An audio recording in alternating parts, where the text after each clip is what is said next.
Happy Mother's Day to you all. I don't know if you can see behind you. Oh, my mic is still. Oh, my mic is good.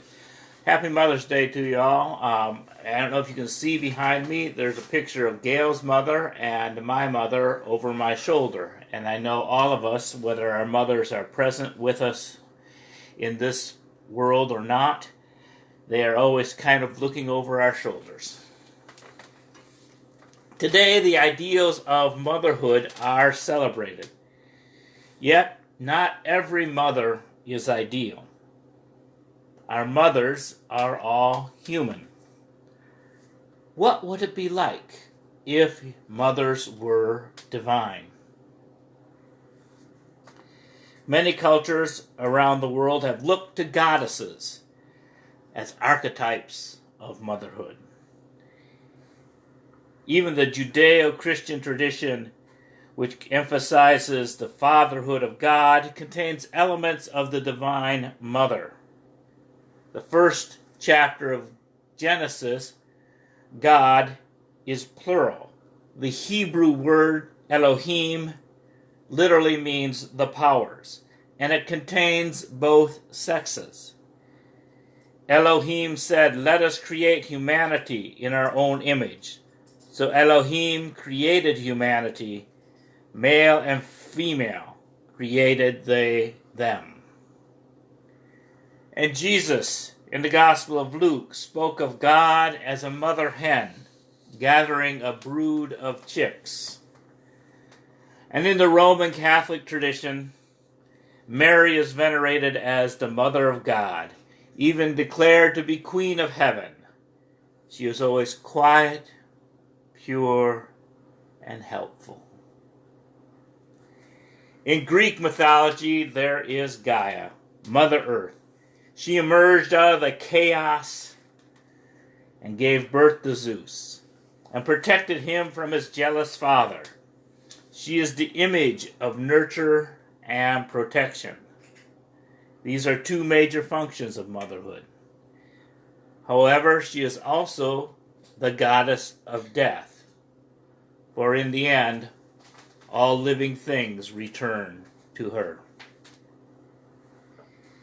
The cycle of death and rebirth is played out more fully by her daughter Demeter and granddaughter Persephone.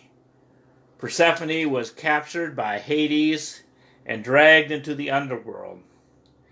And each spring, Demeter brings Persephone from the land of the dead, and life is brought to the surface of the world, only to die in winter when Persephone returns to Hades. In Japan, the Shinto goddess is the creator, but is also associated with the land of the dead. She died while giving birth to the god of fire. Her husband tried to rescue her from the land of the dead, but was so frightened by her decaying body that he sealed her in the underworld. And afterwards he felt so frazzled he washed himself frantically in the river, and as he washed his left eye, the sun goddess came into being. And then soon there was a war in heaven, and the sun goddess hid herself in the cave. And the darkness frightened all the other deities. They stopped fighting to convince her to come reappear. And that is why Japan is known as the land of the rising sun. The sun goddess, Amaterasu, is said to be the mother of the first emperor. Now, the Hindu tradition is more complex. The Hindu deity takes on three distinct forms: Brahma, the creator, and his wife Saraswati; Vishnu, the sustainer, and his wife Lakshmi; and Shiva, the destroyer, and his wife Parvati. The Hindus seem to realize that all the roles that are expected of one human mother need to be shared by multiple goddesses because the job is just too big.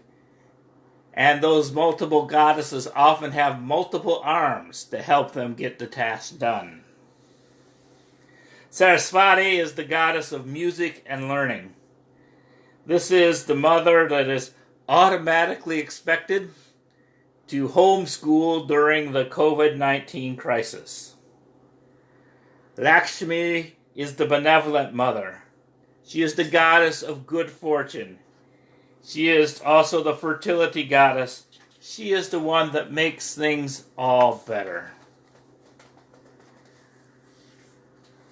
But mothers have lives of their own that aren't just about having children.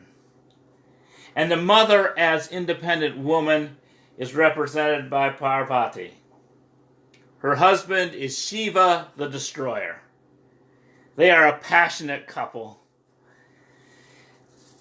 He's often absent, destroying evil all around the world.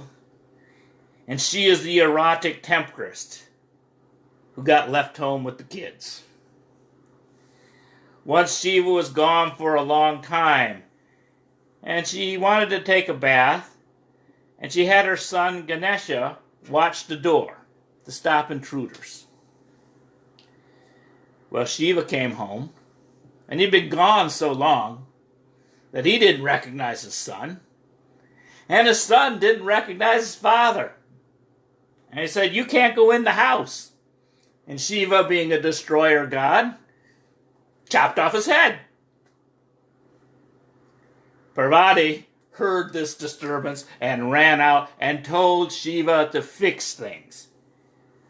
Now, being a destroyer god, he's not the best at fixing things. He cut off the head of an elephant and put it on top of the child.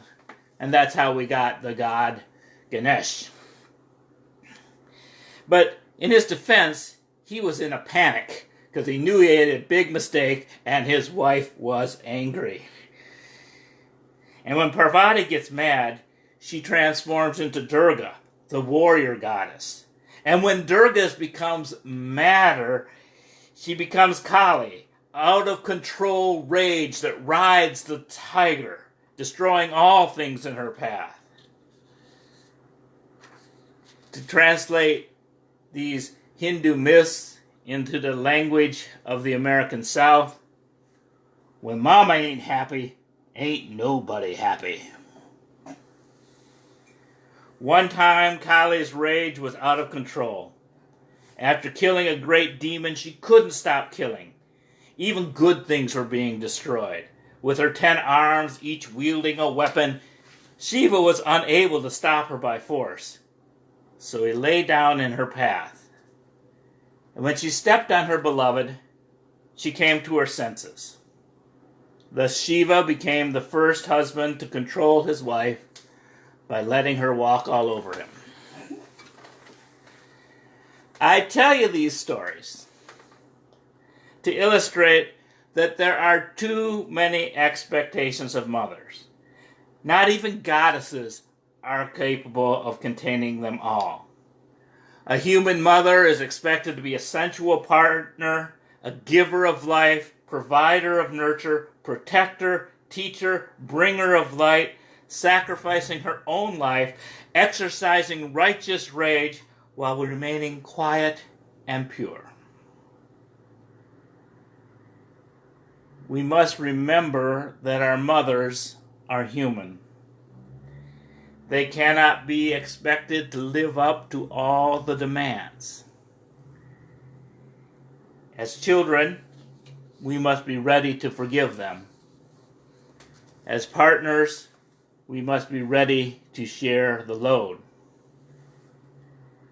As parents of adult children, we must give them the freedom to make their own mistakes and come up with their own solutions. After all, our adult children are just trying to undo all the mistakes that we made with them as they raise their children. Let us take this day to remember all mothers with forgiveness and gratitude. Forgiving her for what she is not. Gratitude for what she is. The source of our life. The mysterious vessel of our emerging selves. A person pulled in many directions, sometimes pushing us out of the nest, sometimes welcoming us home when we are wounded. A mom's thumbprint may be our Achilles heel. But that comes from a mother who is willing to face the river of death to protect us. Look at your mother today. Love her for who she is or what she was. And if the role of motherhood has come to you, embrace the awesome responsibility that it is.